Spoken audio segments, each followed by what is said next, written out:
Because where do most investors measure from? The bottom and top. That's right. The barometer is always the highest it's whenever ever the been. most money you've ever had at any given point, then everything from there is down. Yep.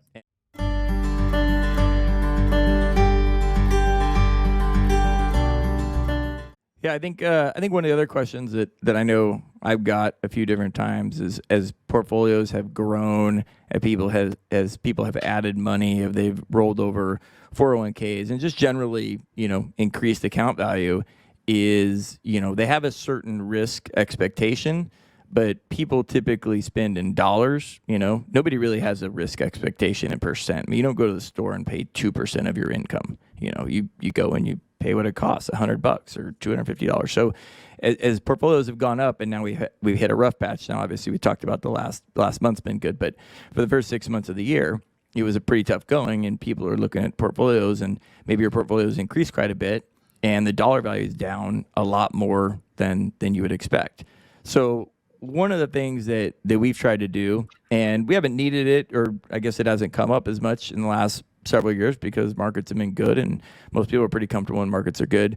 But a tool we use here in the office with all of our clients that we can get to do it is Riskalyze.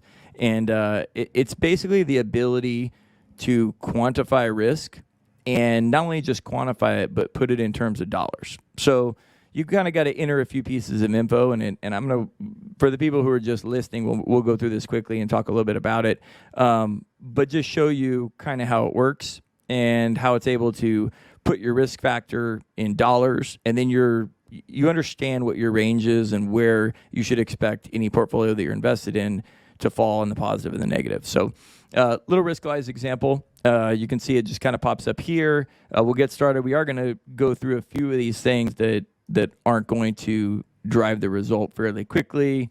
Say retirement, there's some comments you can add.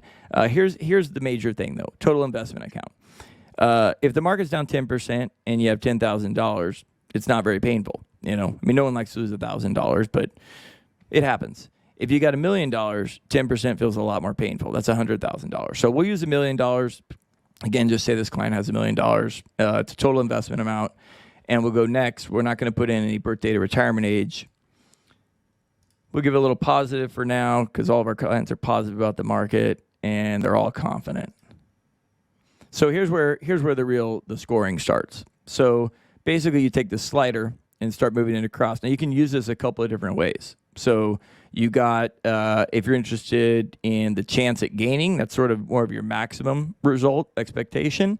The red number is in dollars. That's the risk you're taking for any 6 month. Again, this is a 6 month rolling window. For any 6 month period, this is where you'd be. And then in the white box, it kind of gives you the average annual return of a portfolio like this.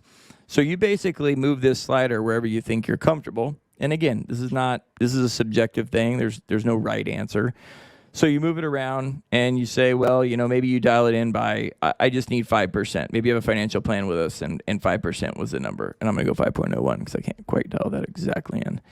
And then you go next. And it's going to ask you a couple of questions.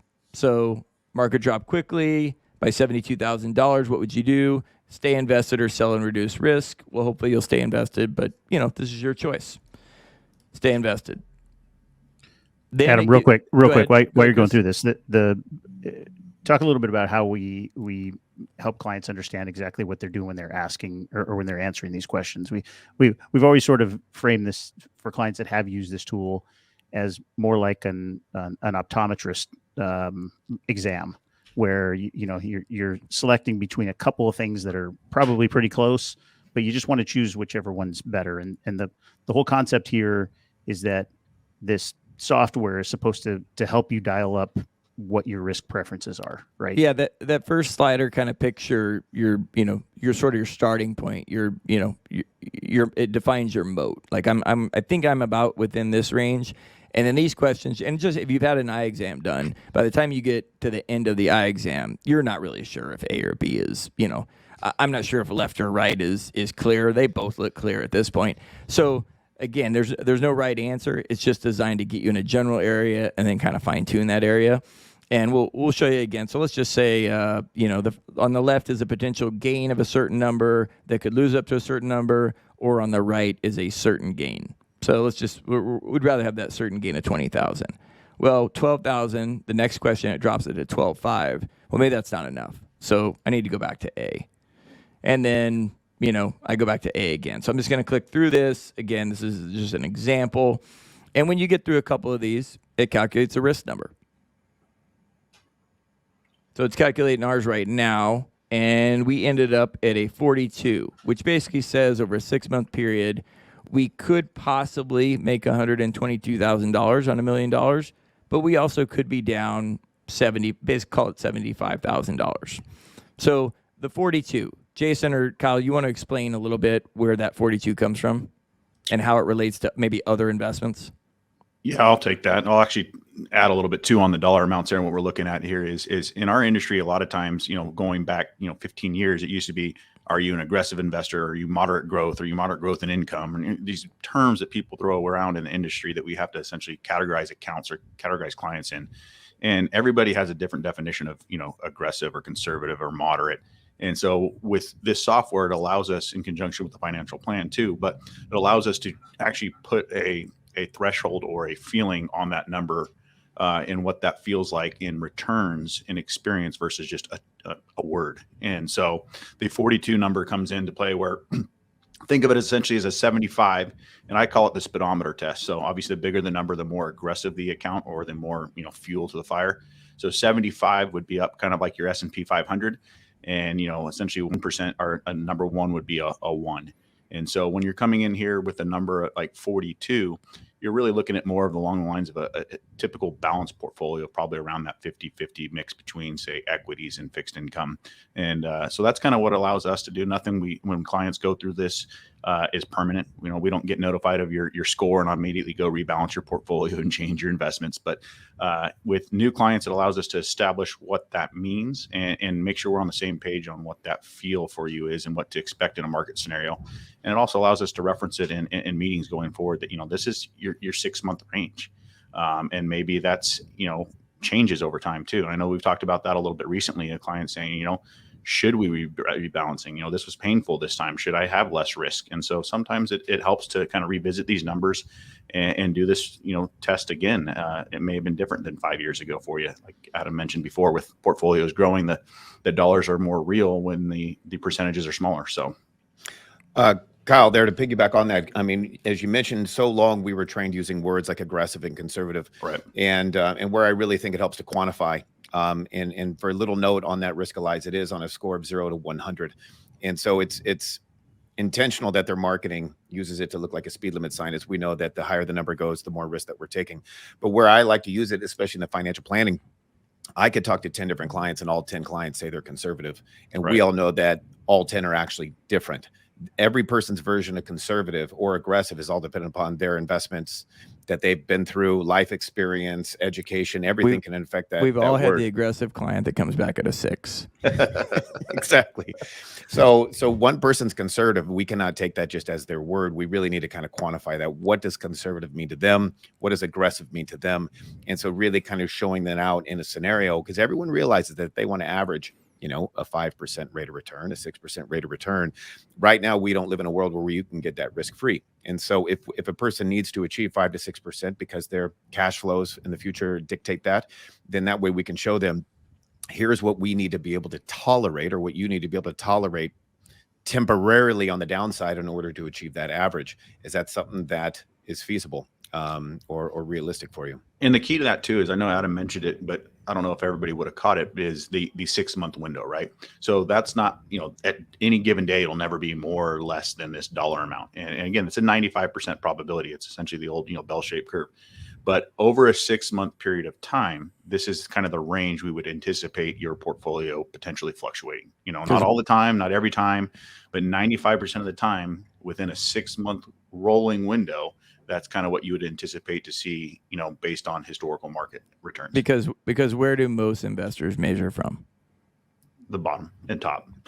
That's right. The barometer is always the highest it's whatever ever the been. most money you've ever had at any given point, then everything from there is down. Yep. And that's what, again, it's a 6-month window. So say 2 months into the year, you're down 10%.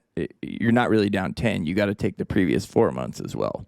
So again, and I think another thing, just as a practice habit, I know we all take clients on, and when you're a Strong Valley client, when we take a client on, I mean, we're taking that client on, we're hoping that's, basically for life. I mean, we always say 10, 15, 20 years or more.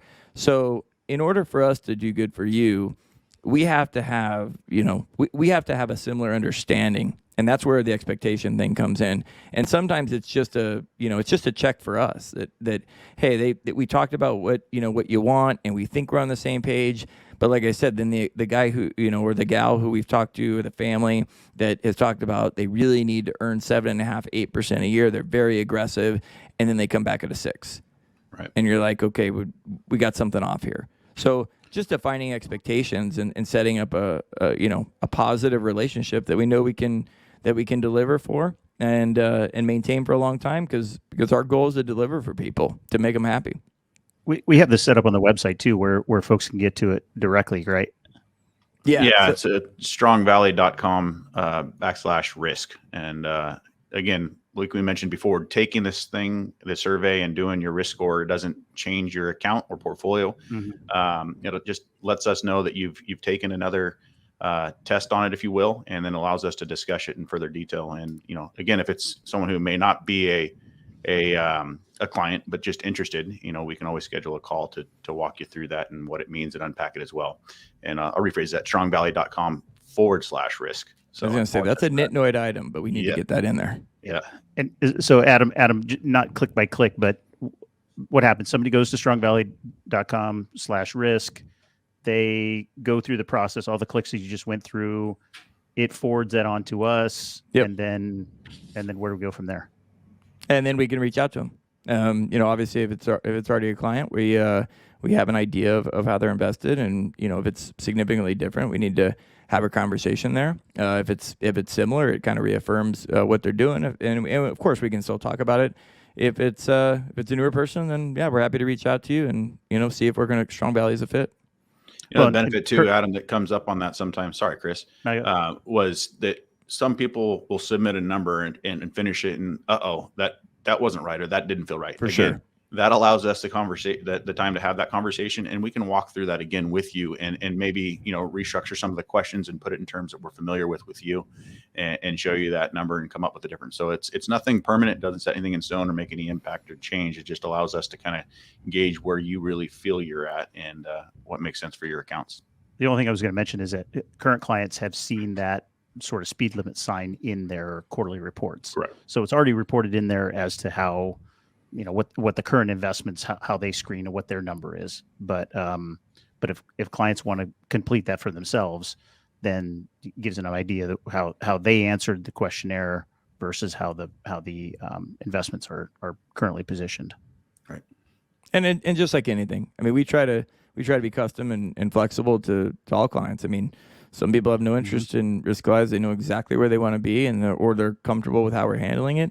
And other people, it'll help a lot. So it's not a one size fits all. It's best practices and try to make sure, again, everyone's comfortable, and we're going to keep you happy and maintain a relationship for a really long time.